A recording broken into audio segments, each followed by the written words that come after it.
Okay, we'll bounce. You've got your mug of tea or mug of coffee. Who's to No, say? I'll keep it a secret then. Oh, secrets. Well, whatever you're drinking, it's going to be a celebratory drink, just like the rest of England on this Sunday morning, 6th of November, day after England did qualify to the semi-finals. I think there were fireworks last night, not because of any specific dates, but because England qualified to the semi-finals of the Mhm. T20 World Cup. I've not heard anyone stop talking about it. I think I heard a child crying outside earlier today, probably not from any kind of despair, but probably just from joy of England qualifying the semi-finals. No one stopped talking about it. It's everywhere. I mean, Um, for all you know, they were an Australian child, oh, that's and they're true. just That's true. crying over the state of their awful team being the favourites in their home tournament. Yeah, what a vibe. But yeah, I think everyone is hyped out of all the maybe two or three people who've spoken to me about it. Which is frustrating because I think this has been a fantastic tournament. But we're going to jump right in. This is a bumper special today, as we've got 4 games to cover, one of which we watched. Um, so let's rewind 24 hours to go to England v Sri Lanka. It was a must-win game after Australia beat Afghanistan by the barest of margins on Friday, and they did so by 4 wickets, chasing 142. They did it 6 down.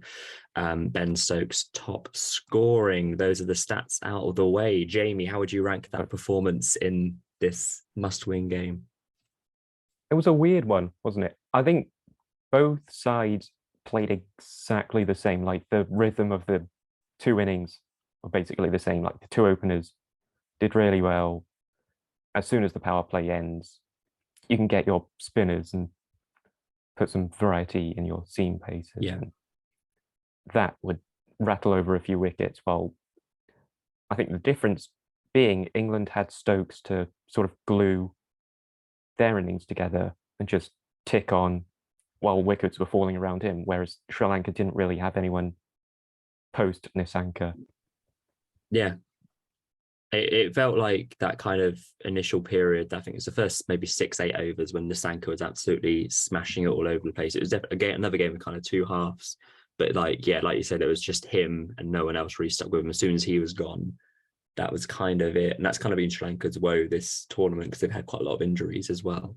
Um, but as soon as he was gone, felt like it was curtains because they were looking at 160, 180, and then they ended up limping to 141.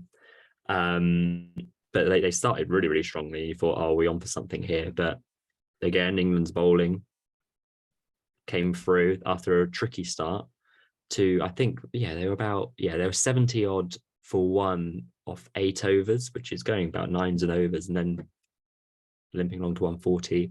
You would say England bowled very well, rather. Well, it could be a bit of both, but I think it was England's death bowling, which has completely done a 180 in the last 6 months to being their strongest suit, rather than their new ball bowling being the strongest suit.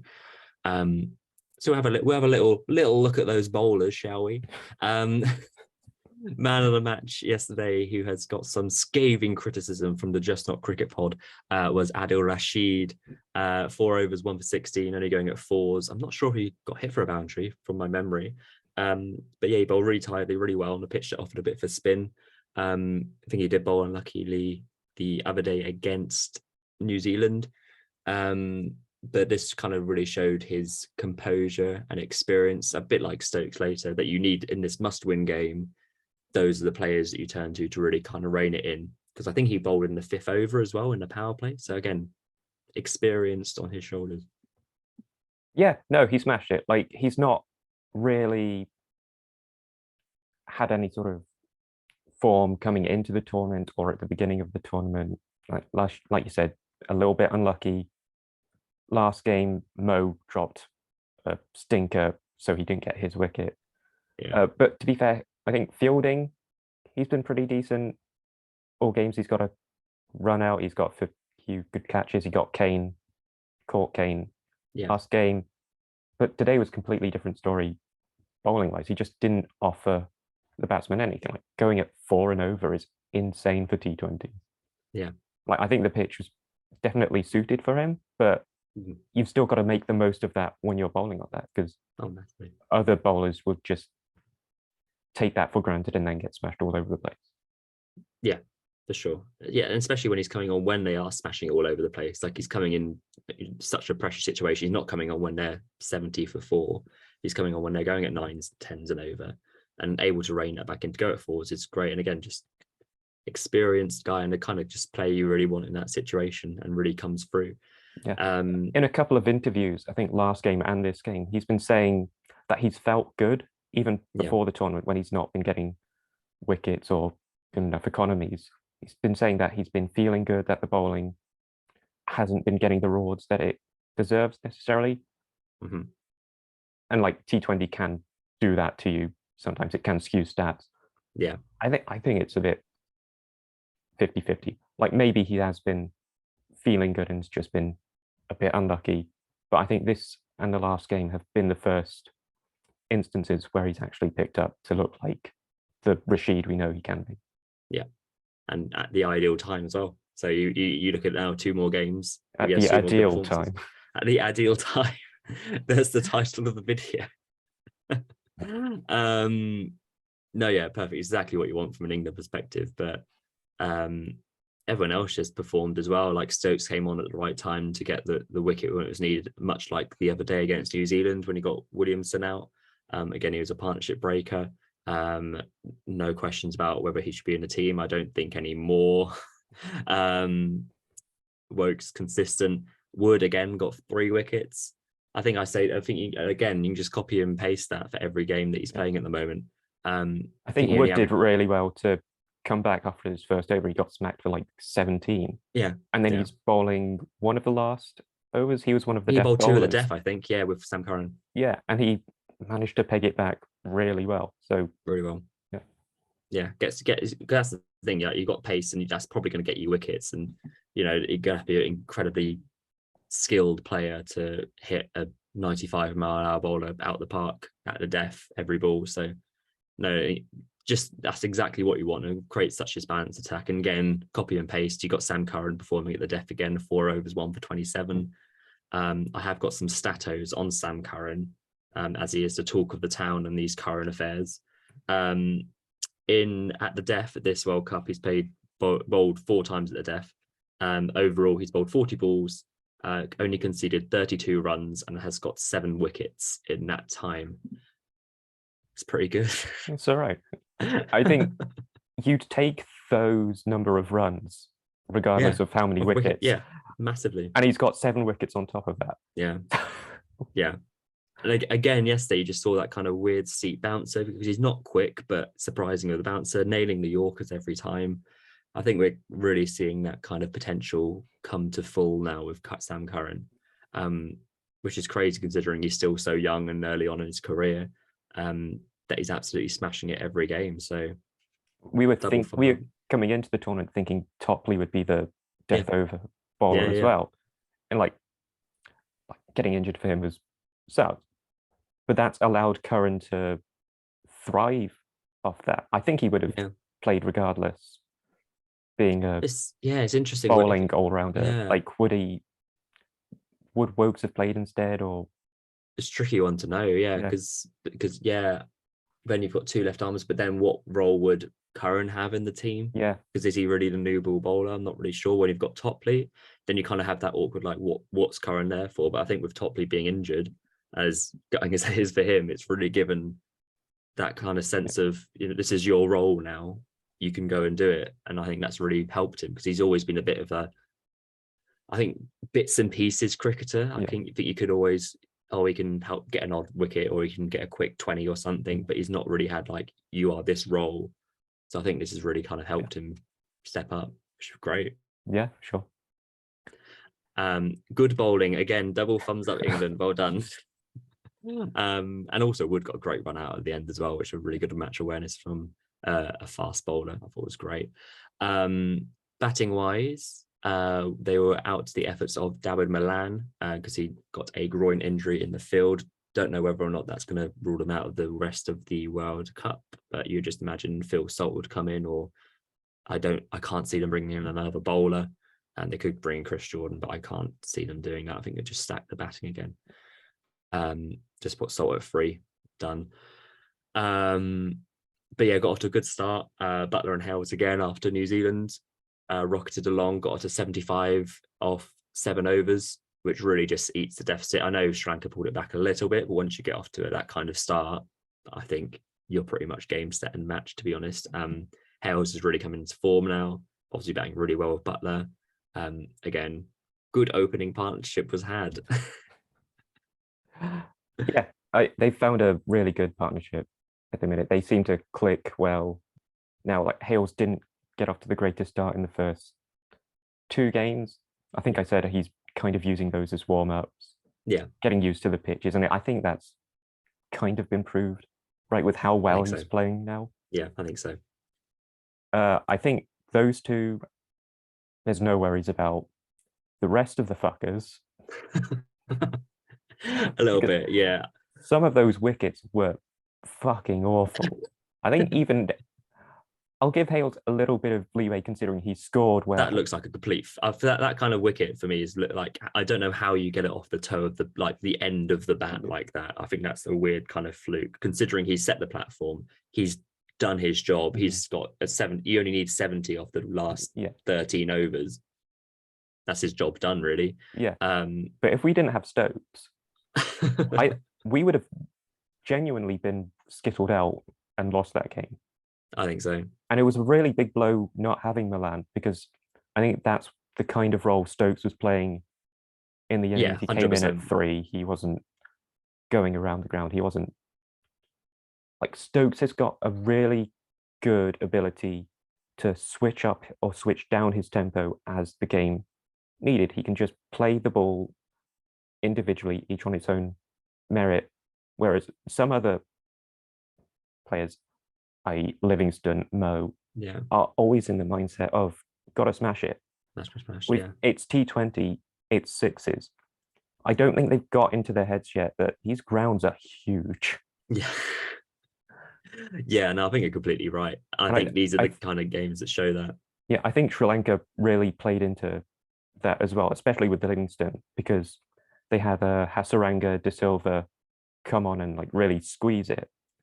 And I think Stokes and Livingston did well to just play them out. But as soon as I think it was Kumara came on, I think it was literally the first ball. I think Livingston in his mind is like we've got the spin out of the way. Seems a bit easier to hit 6 first ball, and he's out.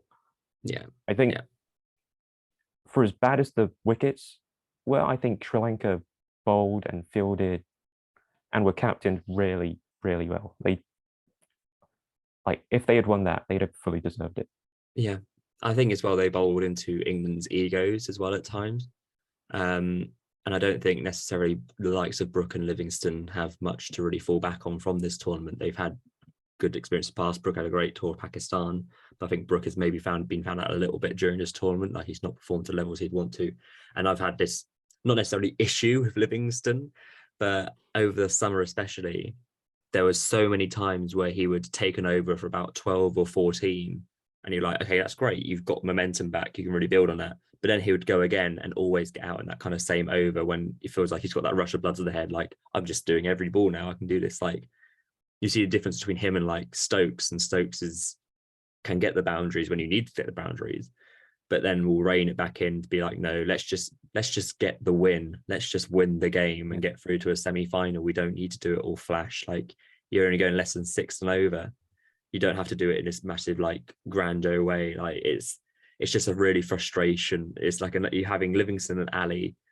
Definitely, they both have these brain fade moments where it's like we can just easily just hit it when they're both so much better players than that. So it is frustrating, but I think this is exactly why you have Stokes in the team. Like I've been championing this for all this tournament in Australia. If you've got a player like Ben Stokes, are you really going to play like, oh, Phil Salt had a good innings in Pakistan, he can come in and do the job? I've got nothing against Phil Salt, but you can't say with certainty that Salt would have easily gravitated that innings the way Stokes did with that years of experience. In the same way that Brooke kind of failed a bit yesterday. Like youth and experience are great and they're smashing around, but something like basically a quarter final last night, you've got to really just wrestle it in and just soak up the pressure, and Stokes is the epitome of that. And I think I said yesterday, there's no other guy that I'd want batting in that situation, regardless of the format, whether it's an ODI final or if it's a test match. Like, if I had to pick any England player, it would be always Ben Stokes. I don't think I could ever choose anyone else in that kind of situation. I think someone messaged me as well, being like, "Oh, we're gonna mess this up, aren't we?" It's like, no, Stokes is there. Like, like I he's just have that literally confidence. Yeah, he's literally done it twice before on two of the biggest stages. Yeah. Literally the ODI World Cup final and the Ashes test at Headingley. Yeah. Where it is the extreme of him like going down tempo, getting like 2 off 80 balls to getting 130 off 110 or something. Exactly. Yeah. Like, if you want someone in the order to assure you of winning a game, it's Stokes, because he's got that mindset of, I'm not fucking losing this at all costs. No, exactly. We're doing this any way we can. Like, it doesn't matter if it's flashy, it doesn't matter if it's boring as hell and I need to rely on Jack Leach to like see out 14 balls. Yeah. Like, it's the mindset you want in all formats, in all situations, and he's proved that yesterday. Yeah. I think some of the chat about him being in his team has been absolutely barbaric, shall I say. I think it's just nonsense. Like, I saw someone yesterday, even when he won the game, be like, "Oh, if he was a better player, would have finished it like 5 overs before." I'm like, what are you talking about? Like, you've got Livingston, Mo, Brooke, who've tried to do that and they've got out. Maybe there's a reason why he didn't do it 5 overs before. Maybe he just wanted to win the game. Maybe that's the difference between world-class players and good players. Don't know. Maybe. I think that whole mindset of T20, you got to score big, is it's not just on the England batsmen, it's on the commentators and the spectators as well. We're all expecting huge scores just because T20. But this tournament, I'd say the average score has probably been around 160, 155. As you foretold in our first pod. Well, yeah, like the pre-drinks games. Yeah. They were all fairly low scoring. 3 drinks of not qualifying. I don't know what to call them. I can't remember what they go by. They're pre-drinks. Yeah, pretty much. But like, I think none of those scores were particularly outlandish. If they were, it's more of an anomaly than the norm, and that's carried into when the elite teams have been playing. Yeah, no, completely agree.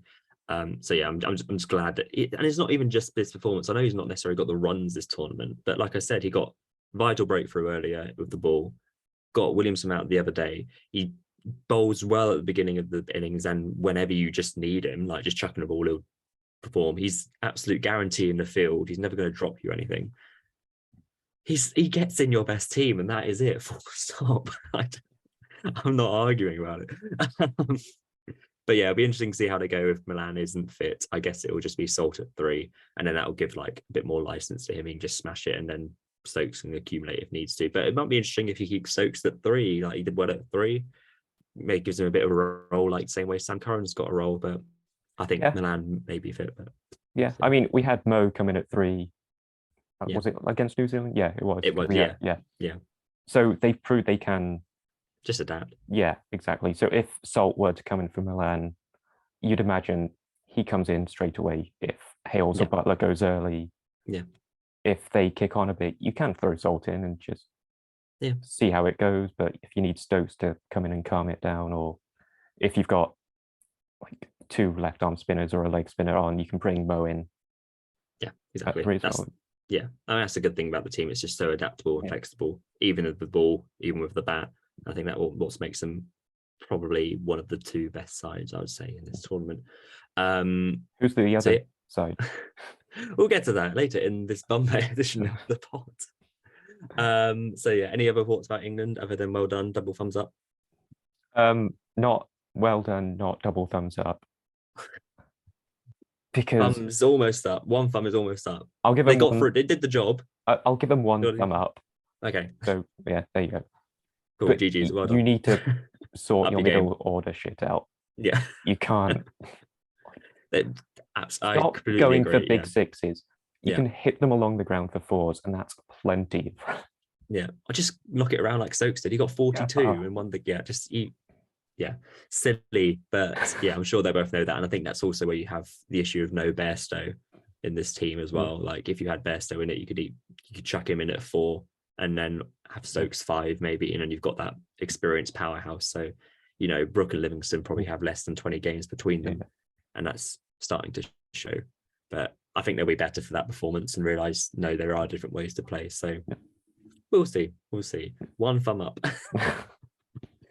So we'll jump right into the next game, which was the shock of today, as well. We are recording on Sunday, 6th of November. That was, where is the scorecard gone? Find it. Where is it gone? It was Netherlands v South Africa. Now South Africa have kind of had like one foot in the semi-finals pretty much since their first game. I felt they've been the team to beat. It's felt like they were unbeaten until 3 days ago. Beat the only India. team, like quite comprehensively as well. Like it just looked like they were always going to win that game. The pace they've got, you know, they've got Rabada, Ngidi, Norkia. They can switch up the spinners with Maharaj or Shamsi, Wayne Parnell, batters. They got Miller, De Kock, Riley Rousseau, Aidan Markram. Like they should be good, like we've said about South Africa many a times, I think, in the past. And they've also got the label of always kind of choking at the end. And lo and behold, they were beaten by Netherlands by 13 runs. Netherlands got 158 for 4 of 20, and then South Africa could only manage 145 for 8. Out of all the results today, this was not the one I expected. I just expected South Africa to win this, roll it. They got the pace, they bowled first, skittle Netherlands, and then chase them down. I did not expect such a result. Did you? No, I mean, I didn't watch it, so I can't comment on how well anyone played. But like just looking at the scorecard, like Netherlands got some decent scores. I don't think anyone particularly stands out. Cooper and Ackerman. Ackerman 41, Yeah, they both did really well. And like, but you're thinking, I think that's around the par score, and you're thinking with De Kock and Rousseau, Bavuma picked up a little bit of, well, he had one form score in the Pakistan game, didn't he? Yeah. He got like 36 of 20 or something. He'd got some form back, but you'd think they'd have enough to get past that. Apparently not. Apparently not. Yeah, I think it's just absolutely shocking to me. Like Ngidi going at 11s, Rabada going at 12s. Like these are your two experienced spearhead fast bowlers. But like you say, they would back themselves to chase that down. And then it's just like, it's almost like what would have happened yesterday if Sri Lanka maybe got 20, 30 more. I think England probably would have seen the chase slightly differently and probably still would have done it. But that's the pressure of having runs and you need to win, and that pressure situation, and maybe not having that maybe Stokes Nurdle experience in the middle. And again, the difference between world class and very good players, like for all the good that David Miller has done and Riley Rousseau, when you're on the pressure cooker time and you've got to do this, and it's like that's where the issues lie. So South Africa are out after being top of the group for most of the time, beating India. Off they go out of the cup. I just can't believe this. It also means that Netherlands finish above Zimbabwe. Like, how has that happened?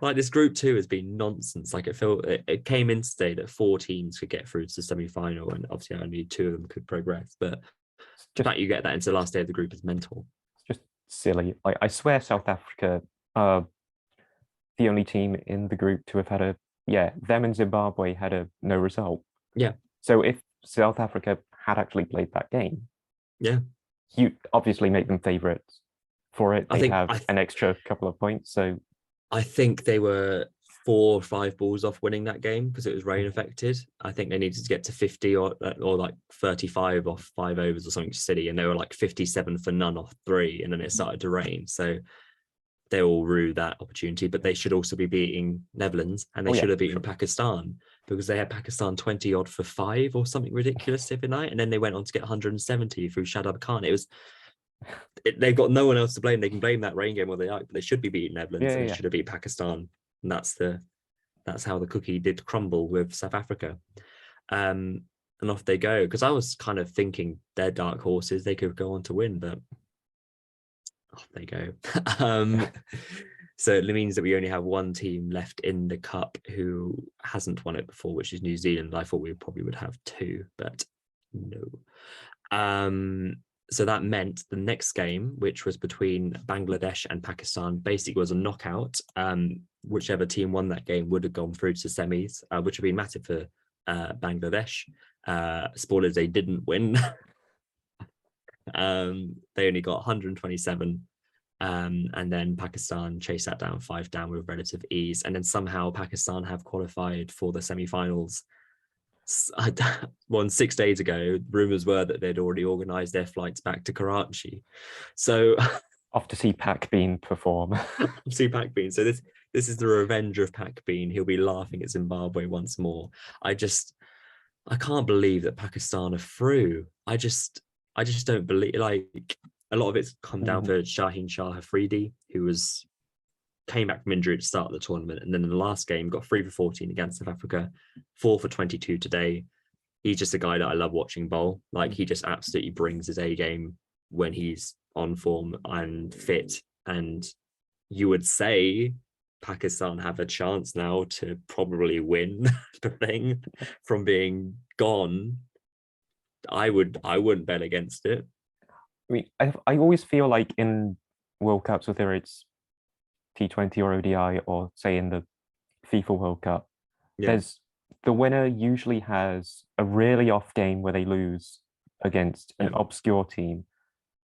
Like in the 2010 FIFA World Cup, Spain lost to Switzerland in their first game, and then they went on to win the whole thing. Like, I'm sure England would have had a weird result when they won the ODI World Cup. Yeah, they lost to. I went to see the game they lost against Sri Lanka, which was nonsense. Yeah, so that's their nonsense game. Like, is Pakistan losing to Zimbabwe their weird game that they lost on their way to winning the whole thing? Probably, because it's weird. If you break it down, I don't think they've been that bad. Like, they should have won against India, bar a ridiculous last over from Nawaz, which was just nonsense, absolute nonsense. They should have won that game, and they should have beaten Zimbabwe if they had just kept their heads. But then through great performance from Zimbabwe, but they should have won that game. They still had a very gettable. They needed, what is it, 4 or 4 in that game? I think. Yeah, something like that. Yeah, so they should have won all 5 games. They should be unbeaten, but it's because it's Pakistan. They got to have drama. So here we are. So they lost 2, they won 3, and then needed results to go their way, but through they go, which I think I think they might win it. Like, Babar and Rizwan haven't shown up either. They've not done anything, so they got 32 and 25 today. Like, hold on, I'm warming up. Basically looking at the scorecard for the first time, but 32 for Rizwan off 32 balls and 25 off 33 for Babar. Like, those aren't informed numbers, figures, but they are numbers where you think maybe next game they kick on. Yeah, just saving it to the knockouts. Madness, absolute madness. So through they go to the semis. So we now have, out of our discussion, we have England, New Zealand, and Pakistan. Pakistan will play New Zealand on Wednesday. England will play, drum roll, who could it be? Who could it possibly be? Oh my God, it is India, who have just beaten Zimbabwe comprehensively. They got 186 to 5 of 20. Surakumar Yadav carries on his nonsense form. He got 61 of 25. Again, where India was struggling a bit. I don't think India have been great this tournament, but through Virat and Surakumar, they've kind of just wrestled back momentum. They're 100 off for 4 off 13, and they ended up getting 76, I think, or more off their last 4. Mental. Yeah. But just to give you some statos on Surakumar Yadav, or Sky Yadav as he is known. For 2022 and 2020, he had 28 innings for India, He scored 1,026 runs, an average of 44, a strike rate of 186, 950s, 100s, 93 fours, 59 sixes. Pretty good. That's all right. Like he's not averaging 50. No, So yeah, do that. Get an average up, mate. God. yeah, like you can't claim to be better than Kohli if you don't average 50. Be better. So that's mad. Yeah. Like, So only 2 players have got 1,000 runs in the calendar year. The other one was Mohammed Rizwan last year, and then obviously Surikumi Yadav this year. Pretty good. yeah. No, I think if you're New Zealand and England, you're kind of worried about these two teams because they've not hit the heights yet, and they've both got absolute monster teams. Because India bat really far down, and they're not just like, if you get through England, you get to Harry Burke eventually and can play off a bit of inexperience. Yeah. If you go through India, you can rattle off Rahul and Rohit, but you still got Kohli, Yadav, Pandya to come. It's like, when does it stop? Let it stop, please. Just let it stop. It's already dead. I think, but that's the thing. Like, I think with India, they are starting to kick into gear now because Rahul was getting the runs the last couple of games. They probably should have lost to Bangladesh if it hadn't been for rain. Let's just be real. But they relied heavily on Kohli against Pakistan. Again today, they weren't in good strife, and then Surikumi comes in and gets that ridiculous knock. But that's again the difference in those kind of world-class players against these teams, that they will find you ways of winning. That's why they're in the team. You can't just say, oh, because of one player they're good, they're in that team, so they're the team, they're good, surely. But you would still be concerned, like you say, if you do get a couple early, you've then still got these 2 players coming in. So for an England perspective, from our tactical now, how are we going to beat India? I think we have to bat first. I don't think England have been as good batting second this tournament. I think we need to set India a score and try and just put the pressure on, restrict as many runs as we can. Like, try and get Yadav in as early as possible. Really. Yeah, I think so. Because it's at Adelaide as well, where I think batting second has been predominantly more difficult.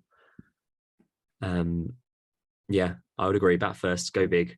You can give the license to people like Livingston and Brooke when you're batting first. But yeah, I just feel like it's one of those games where we'll lose the toss and it'll be a raging Turner, and Ashwin will do a man-cad. We can't call it man-cad.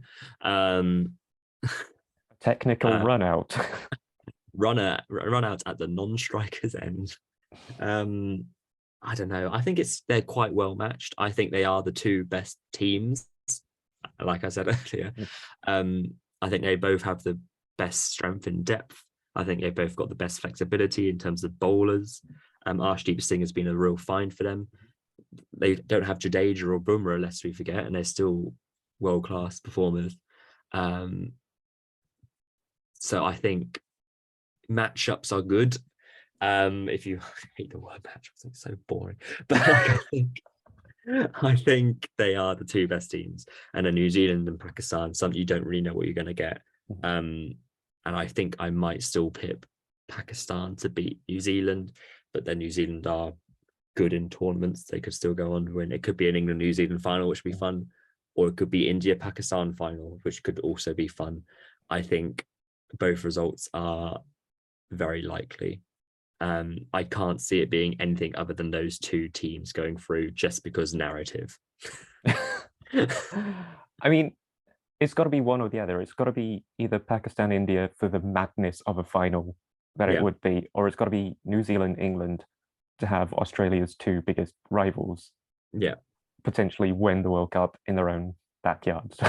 Yeah, and also, of course, history, because 2019. It can't be anything else. Else. Of course, yeah. Oh goodness, right. So I think that rounds up. One last thing, just to quickly jump on.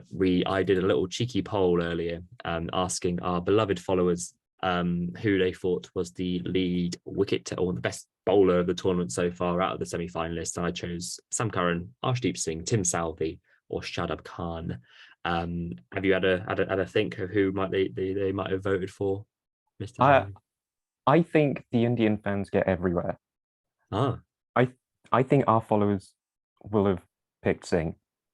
interesting. I'd have picked Curran, but I'm also Hmm, biased. But I think sure. Indian fans are everywhere and will just smash. Tis a point. It's actually Sam Curran has Oh won no. with a 90% majority to Arshdeep Singh. Can you imagine? I think, yeah, Sam Curran's just had this absolute breakthrough tournament that even Indian fans would be like, oh, let's get him in the IPL again. I think that's more the thing. But I think they've been the two standout for sure. And it'll be quite fun to see how they match up on Thursday. I might do a batter one later if I remember. Look out for that. I But yeah, think what? like Deekshana and Hasaranga have been really good this tournament Yeah, as well. I know they had the pre-drinks yeah. to like boost their wickets, but especially yesterday they were fantastic as well. Yeah, rather well, really well to say as well. Yeah. Against a really good India side. So, lest we forget those wonderful knocked out teams. But yeah, on we go. Australia are out. Lest we forget. Let's rejoice. But we'll be back on Thursday Yes. with the reactions to both semi-finals. I would imagine. Yeah, sure. We can do both. Yeah, I think so. That'll be fun. And then finals next weekend on one of the days, either Saturday or Sunday. You decide. I can't remember. But yeah, any closing remarks, Mr. Jamie? I think it's really sad that Netflix have essentially cancelled The Witcher with Henry Cavill leading. I just wanted to bring some not cricket back into. Let us know at Just Not Crick Pod on Twitter, Instagram, and TikTok whether you like Liam Hemsworth or are you fuming. We'll see you next time for more reaction to Witcher. Yay.